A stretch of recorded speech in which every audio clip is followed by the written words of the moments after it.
Et si je te disais que ce que tu appelles toi n'existe pas? Ton corps, tes émotions, tes pensées, tes souvenirs ne sont que des fragments d'un tout plus profond. Le bouddhisme nous révèle que nous ne sommes pas une identité fixe, mais plutôt 5 processus en perpétuel changement.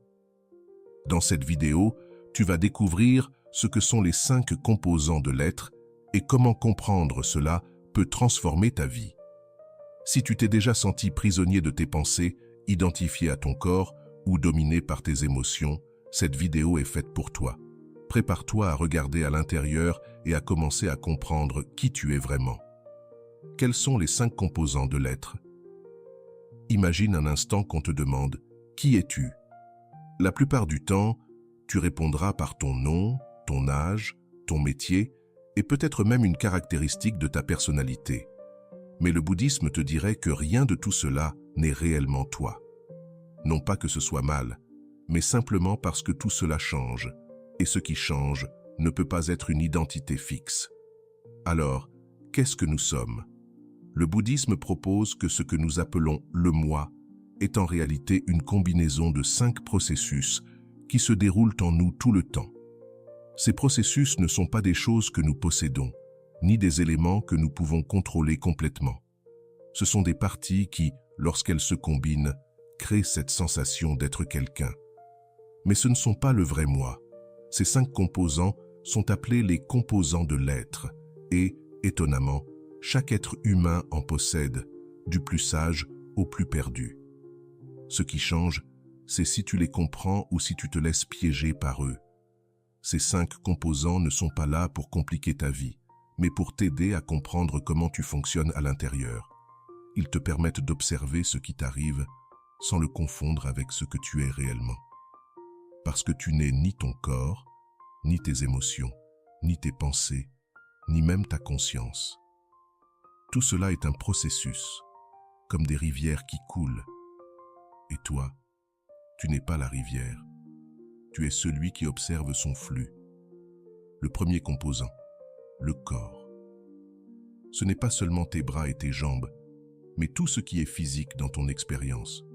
C'est la base de ton existence, mais ce n'est pas permanent. Il change, il vieillit, il se transforme. Pourtant, beaucoup d'entre nous nous accrochons à l'image du corps comme si c'était la chose la plus précieuse et la plus éternelle. Et cela génère de la souffrance, car tôt ou tard, tout le corps change. Le deuxième composant, les sensations. Tout ce que tu perçois par tes sens crée une sensation en toi. Elle peut être agréable, désagréable ou neutre. Mais le plus étrange, c'est que ton esprit ne reste pas inactif face à cette sensation. Si c'est agréable, il en veut plus. Si c'est désagréable, il veut fuir. Et si c'est neutre, il s'ennuie. Ce mouvement constant de désir et de rejet nous contrôle souvent, sans qu'on s'en rende compte. Le troisième composant, la perception. Ce n'est pas juste voir un objet, mais le reconnaître, l'étiqueter, le comparer. C'est à ce moment-là que commence à se construire ce que nous appelons notre réalité. Par exemple, si tu écoutes une chanson, ton esprit dira « J'aime cette chanson, elle me rappelle quelque chose » ou « Je ne supporte pas cette voix ». Cette interprétation est la perception et elle est chargée d'histoires personnelles, de souvenirs, d'idées préconçues. Tu ne vois pas le monde tel qu'il est, tu vois le monde tel que tu es. Avant de continuer, si tu n'es pas encore abonné à ma chaîne YouTube, je t'invite à le faire dès maintenant. En t'abonnant, tu seras informé de toutes mes nouvelles vidéos, ce qui te permettra de ne rien manquer de contenu précieux. Le quatrième composant, les impulsions mentales. Ici, tout ce que nous ressentons, pensons, désirons, émotions, habitudes, jugements, intentions, joue un rôle crucial. Ces impulsions sont comme le moteur qui nous pousse à agir ou à rester immobile. Elles sont souvent automatiques, nées de la peur, de l'habitude, du désir de nous protéger. Mais si tu ne les connais pas, elles finiront par te gouverner. Le cinquième composant, la conscience. C'est la connaissance que tu es en train de vivre quelque chose. Ce n'est pas une entité fixe qui observe tout, mais plutôt comme une toile de fond sur laquelle apparaissent les émotions, les images, les pensées, puis disparaissent, pour être remplacées par d'autres. Ce n'est jamais la même chose, mais comme il y a toujours quelque chose là, tu as l'impression que tu es cette conscience. Et pourtant, tu ne l'es pas, car elle change aussi. Lorsque ces 5 composants sont réunis, tu as l'expérience humaine. Mais si tu t'accroches à l'un d'eux en pensant que c'est toi, là commence la souffrance. Le bouddhisme ne te demande pas de les rejeter ni de les contrôler. Il t'invite simplement à les observer, à prendre conscience de leur fonctionnement. Car en les voyant clairement, quelque chose en toi commence à se libérer. Et c'est cette liberté qui te permettra de trouver une paix profonde. Libérer ton vrai soi. Tu n'es pas ce que tu ressens, ce que tu penses ou ce que tu perçois. Tu es la clarté qui peut observer tout cela sans s'y attacher. C'est là que commence la véritable liberté intérieure. Les 5 composants du soi et comment la perception façonne notre réalité. Imaginons que tu sois en train de manger quelque chose que tu adores.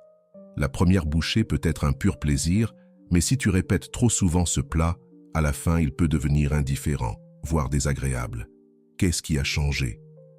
La nourriture elle-même n'a pas changé. C'est ta perception qui s'est modifiée.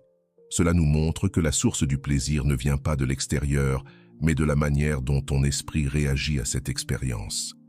Maintenant, pense à une sensation douloureuse comme une dispute. Peut-être qu'elle n'était pas si grave en soi, mais si ton esprit se laisse emporter et revit sans cesse cette scène, il nourrit la colère et en fait une histoire personnelle. Alors ce qui était une sensation ponctuelle se transforme en souffrance prolongée. Cela t'est-il déjà arrivé? À nous tous cela arrive, constamment. Et ce qui est encore plus insidieux, ce sont les sensations neutres, celles qui ne sont ni agréables ni désagréables. L'esprit les appelle ennui et commence à chercher quelque chose pour s'en échapper. Le téléphone, la nourriture, une conversation, peu importe. Mais en réalité, ce qu'il fuit, ce n'est pas l'ennui, c'est d'être avec lui-même. Le bouddhisme nous enseigne qu'en apprenant à observer les sensations au lieu de réagir immédiatement, nous faisons un grand pas vers la liberté. Parce que ce qui nous enchaîne, ce n'est ni la douleur ni le plaisir en soi, mais le désir constant de contrôler ce que nous ressentons. Et cela, c'est impossible. Ce que l'on peut faire, c'est entraîner notre esprit à voir ce qui se passe sans se laisser emporter. Cette pratique s'appelle la pleine conscience. Par exemple, lorsque tu médites et qu'une démangeaison apparaît sur ton bras, au lieu de te gratter immédiatement, tu observes la sensation. Pas comme une torture, mais comme une occasion de voir comment cette sensation naît, évolue et disparaît. Il en va de même pour une émotion. Au lieu de la repousser ou de la suivre, tu l'observes. Tu n'es pas l'émotion, tu n'es pas la sensation, tu es simplement celui qui regarde comment elle passe. Cette observation change ta perception. Elle te rend moins réactif, plus calme, plus libre, parce que tu découvres qu'à chaque impulsion, il y a une sensation. Et si tu peux rester avec cette sensation sans y répondre immédiatement, tu peux choisir. Et ça, c'est le véritable pouvoir intérieur.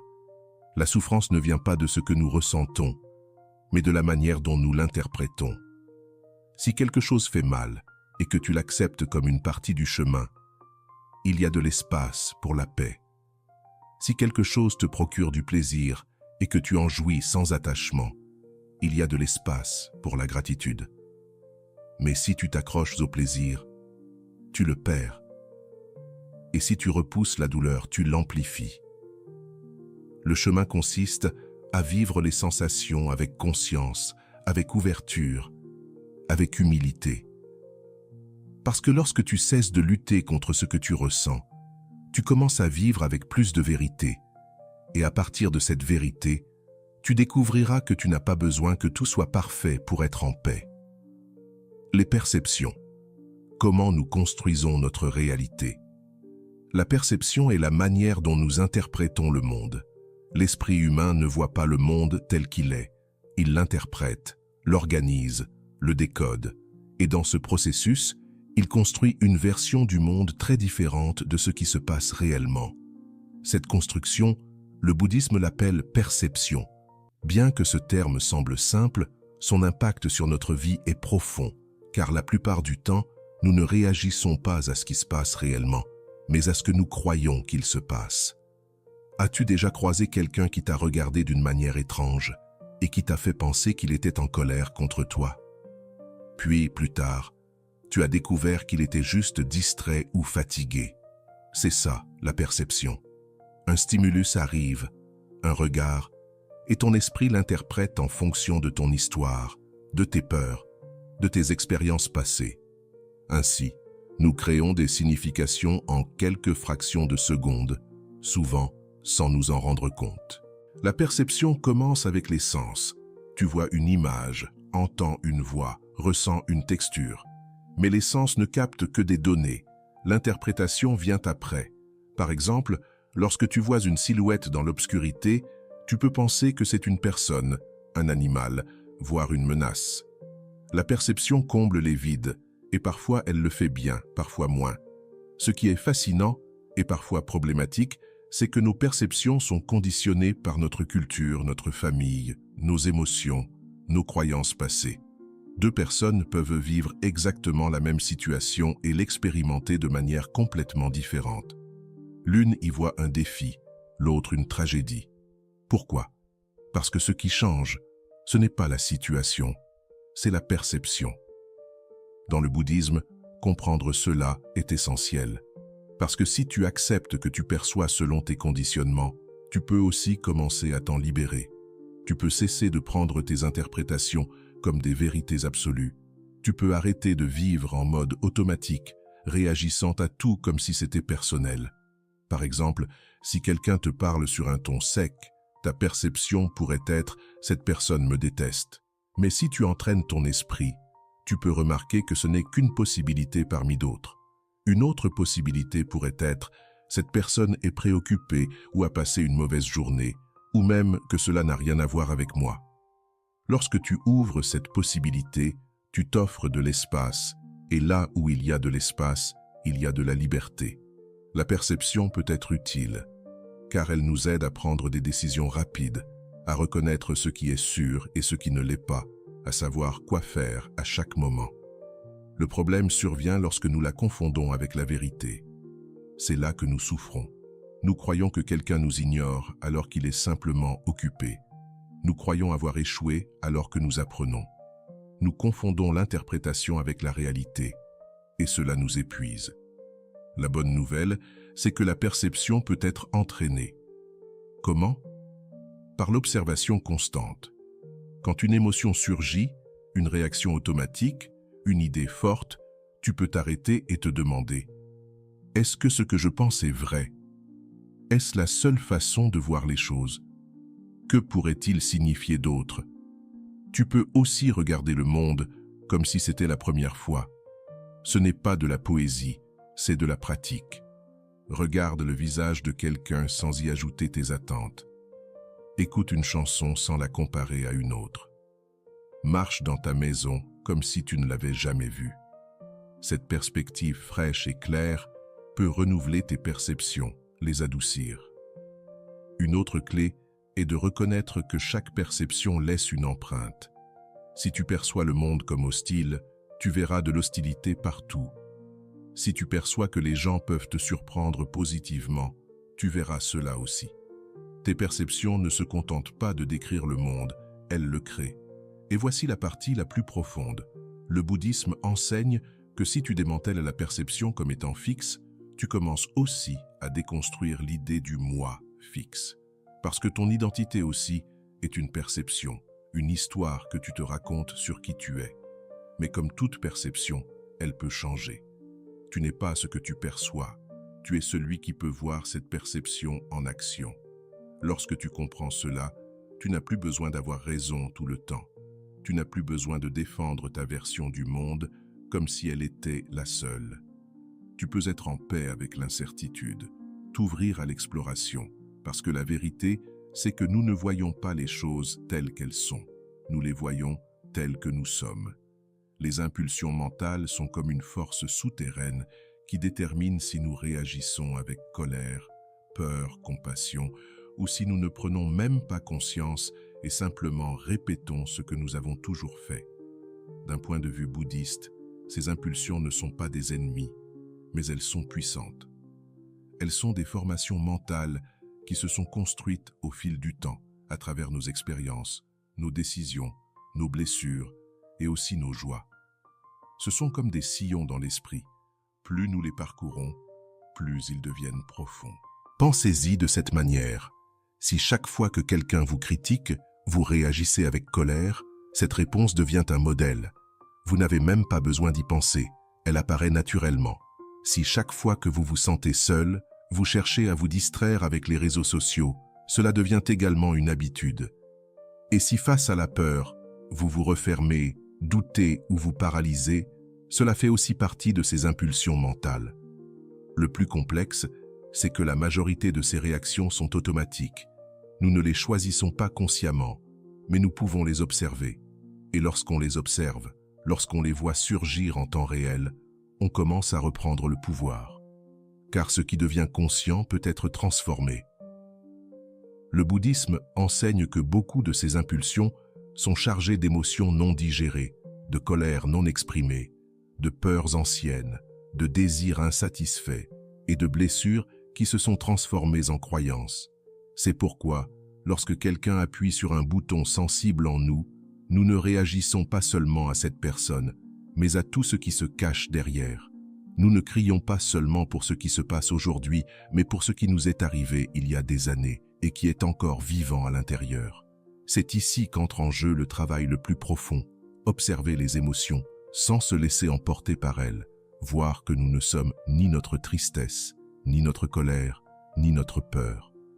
Ces émotions surgissent, mais elles se dissipent également. Elles sont comme des nuages passagers, pas le ciel entier. Il n'est pas nécessaire de les nier ou de lutter contre elles. Il suffit de les voir pour ce qu'elles sont, des mouvements mentaux, non des identités. Il est également essentiel d'observer nos intentions. D'où venons-nous quand nous agissons? Souhaitons-nous aider par compassion ou rechercher l'approbation? Cherchons-nous à grandir ou à prouver quelque chose à quelqu'un? Nos intentions sont comme la graine de nos actions. Si l'intention est polluée, le fruit le sera également. Mais si elle est claire, honnête et pleine d'amour, nos actions peuvent transformer le monde. Il ne s'agit pas de devenir des robots froids qui ne ressentent rien. Bien au contraire, il s'agit de ressentir pleinement, mais avec conscience, afin que nos émotions, au lieu de contrôler notre vie, deviennent nos enseignantes. Nos habitudes, au lieu d'être des prisons, se transforment en chemins conscients.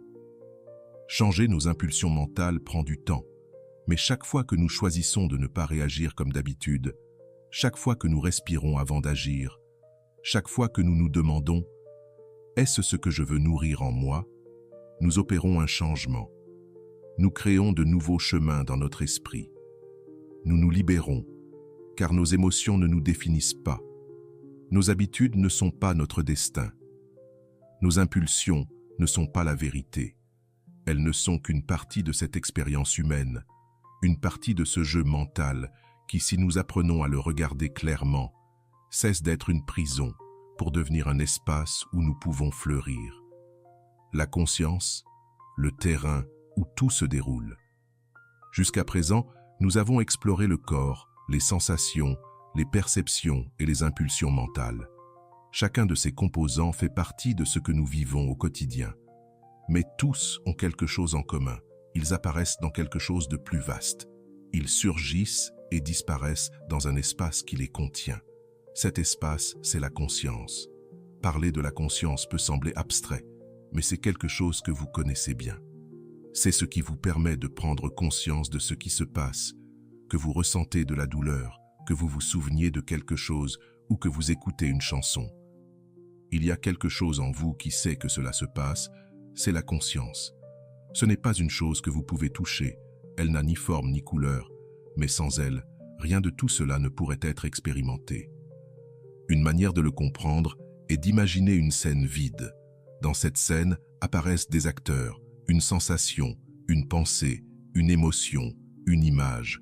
Tous ces acteurs vont et viennent, changent de forme, d'intensité, de rythme, mais la scène, elle, reste. Ce n'est pas qu'elle soit fixe ou éternelle, elle change aussi, mais elle est suffisamment stable pour que tout le reste puisse se dérouler en elle. Dans notre vie quotidienne, nous ne remarquons pas souvent cette scène. Nous voyons les acteurs. Nous ressentons de la colère et croyons que nous sommes la colère. Nous pensons quelque chose et croyons que nous sommes cette pensée. Nous ressentons de la peur et croyons que la peur nous définit. Mais si nous regardons avec plus d'attention, nous réalisons que nous ne sommes aucun de ces acteurs. Nous sommes l'espace qui les voit passer. Cela change tout. La conscience ne juge pas, elle observe seulement. Elle ne prend pas parti, elle ne dit pas « ceci est bien » ou « cela est mal ». Elle montre, et cette qualité est l'une des plus puissantes de l'être humain, car elle permet d'être présent sans se laisser capturer. Vous pouvez ressentir de la tristesse, mais en même temps, savoir que vous ressentez de la tristesse. Vous pouvez avoir une pensée négative, mais vous vous rendrez compte que ce n'est qu'une pensée. Cette capacité d'observer sans s'identifier est une liberté pure. Le problème, c'est que nous avons vécu tellement d'années à nous identifier avec ce que nous ressentons ou pensons que nous avons oublié que nous sommes bien plus que cela. Nous avons cru que la conscience était une sorte de moi interne qui contrôle tout, mais le bouddhisme nous montre autre chose. La conscience n'est pas une entité solide. Il n'y a pas un observateur fixe derrière. Il y a un processus constant de conscience qui change en fonction de l'objet qui apparaît. Conscience visuelle, quand nous voyons quelque chose. Conscience auditive, quand nous entendons. Conscience émotionnelle, quand nous ressentons. Il n'y a pas de personnes conscientes, mais des moments de conscience qui apparaissent les uns après les autres. Et ce point est crucial, car il dissipe l'illusion d'un moi permanent. Nous réalisons que l'expérience humaine est un flux d'événements mentaux et physiques sans une identité fixe derrière. Cela peut donner le vertige au début, mais cela peut aussi apporter une paix profonde, car si nous n'avons pas un moi rigide à soutenir, il n'y a pas tant de choses à défendre. Lorsqu'on commence à méditer régulièrement, quelque chose de très révélateur se produit. On commence à voir la conscience en action. Au début, tout semble confus. L'esprit saute d'un endroit à un autre. Mais peu à peu, on commence à remarquer. Voilà une pensée, voilà une sensation, voilà une émotion. Et soudainement, il y a un instant de silence, de vide, de pure présence. Et dans cet instant, on comprend. Je ne suis pas ce qui se passe. Je suis l'espace où cela se produit. Cette compréhension n'est pas intellectuelle, elle est vivante. Elle transforme la relation que nous avons avec nous-mêmes et avec le monde. Vous n'avez plus besoin de fuir vos émotions, car vous savez qu'elles ne vous définissent pas. Vous n'avez plus besoin de contrôler vos pensées, car vous savez qu'elles viennent et s'en vont. Vous n'avez plus besoin de construire une image parfaite de vous-même, car vous savez que vous n'êtes pas cette image. La conscience, lorsqu'elle est cultivée avec pleine attention, devient une alliée extraordinaire, non pas pour fuir le monde, mais pour être plus présent en lui, pour ressentir plus, pour vivre plus profondément, pour répondre au lieu de réagir et pour vous souvenir encore et encore qu'au milieu du chaos mental, il y a un endroit de calme où vous pouvez toujours revenir, le centre de votre propre conscience. Vous n'êtes pas ce que vous pensez, vous n'êtes pas ce que vous ressentez, vous n'êtes pas ce que vous vous rappelez, ni ce que vous avez fait. Vous êtes cet espace silencieux et lucide qui peut voir tout cela se passer sans s'y accrocher. Quand vous découvrez cela, la vie cesse d'être une lutte et devient une danse, parfois douce, parfois intense, mais toujours vivante. Et vous, toujours éveillé. Les 5 composants du soi. Comprendre la nature de ce que nous appelons nous-mêmes. Dans cette vidéo, nous avons exploré une question fondamentale. Qu'est-ce qui compose notre moi? Ce que nous croyons être nous-mêmes, ce n'est pas une identité figée, mais un ensemble de processus en perpétuelle évolution. Comprendre cela peut transformer profondément notre manière d'aborder la vie. Pourquoi souffrons-nous? La réponse réside dans notre attachement à des éléments que nous croyons constituer notre identité. Nous souffrons, non seulement lorsque le corps éprouve de la douleur, mais aussi parce que nous percevons cette douleur comme une menace à notre identité. Nous souffrons de nos émotions, non pas à cause de leur intensité, mais parce que nous croyons qu'elles nous définissent. Nous souffrons de nos pensées, car nous leur accordons trop de pouvoir. Et lorsque quelqu'un nous critique, nous ressentons cela comme une attaque directe contre notre soi. Mais si nous comprenons que ce que nous appelons le soi est un ensemble d'événements qui surgissent, changent et disparaissent, alors nous commençons à relâcher cet attachement. Nous commençons à observer la vie sous un autre angle, non pas avec indifférence, mais avec sagesse. Une pensée surgit, nous savons qu'il n'est pas nécessaire de la suivre. Une émotion se manifeste, nous savons qu'elle ne durera pas. Une perception est-elle teintée de notre histoire personnelle? Nous savons que ce n'est pas la seule manière de voir les choses. Cette compréhension, cette clarté est libératrice. Ce n'est pas que nous arrêtons de ressentir ou de penser, c'est que nous cessons de nous confondre avec ce que nous ressentons ou pensons. Nous pouvons être au cœur du chaos et pourtant conserver un point de stabilité intérieure. Nous pouvons être tristes sans nous sentir brisés, échouer sans nous sentir inutiles, avoir peur sans laisser cette peur décider de notre conduite. Et en comprenant les 5 composants du soi, nous accédons à une vie plus consciente. Nous nous interrogeons à chaque instant.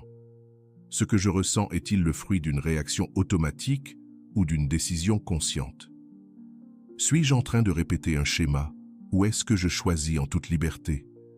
Suis-je attaché à une image de moi-même ou suis-je prêt à laisser la vie m'enseigner quelque chose de nouveau? Vivre ainsi est radicalement différent de notre façon habituelle d'agir. Nous ne sommes plus à la merci de nos émotions, mais nous ne les nions pas non plus. Nous ne sommes pas en guerre avec notre corps, mais nous ne nous y définissons pas non plus. Nous ne sommes pas prisonniers de nos pensées, mais nous n'avons pas besoin de les réprimer. Nous sommes présents, et dans cette présence réside une sagesse silencieuse qui guide nos pas, sans bruit.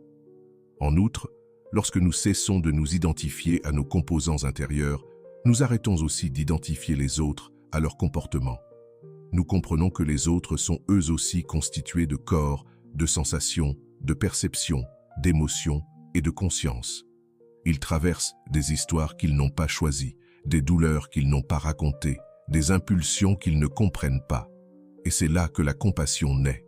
Une compassion véritable, pas celle qui s'efforce d'être bonne, mais celle qui voit clairement que nous sommes tous en apprentissage. En fin de compte, ce chemin ne consiste pas à devenir une autre personne, mais à cesser de croire que nous étions quelqu'un de fixe. Et dans ce lâcher-prise, nous découvrons qu'il y a plus d'espace, plus de calme, plus de compréhension et plus de vie que ce que nous pensions. Le bouddhisme ne nous demande pas de croire en quoi que ce soit. Il nous invite simplement à regarder, à observer ce qui se passe en nous, à voir comment tout change, comment tout surgit et disparaît, et à comprendre qu'au-delà de cette danse de formes, il y a quelque chose qui a toujours été là, notre capacité à être présent, à voir, à comprendre et à vivre avec plus de liberté.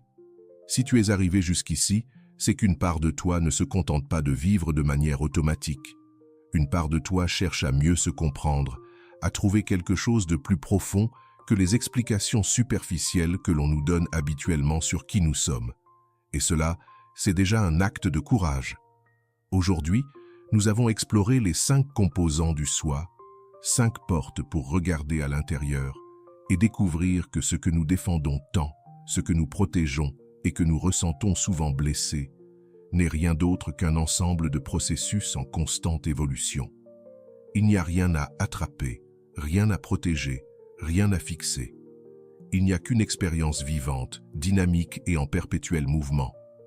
Et comprendre cela ne nous éloigne pas de la vie. Cela nous y ramène avec plus de légèreté, de présence et de paix. Parce que lorsque tu comprends que tu n'es pas ton corps, tu peux en prendre soin sans obsession.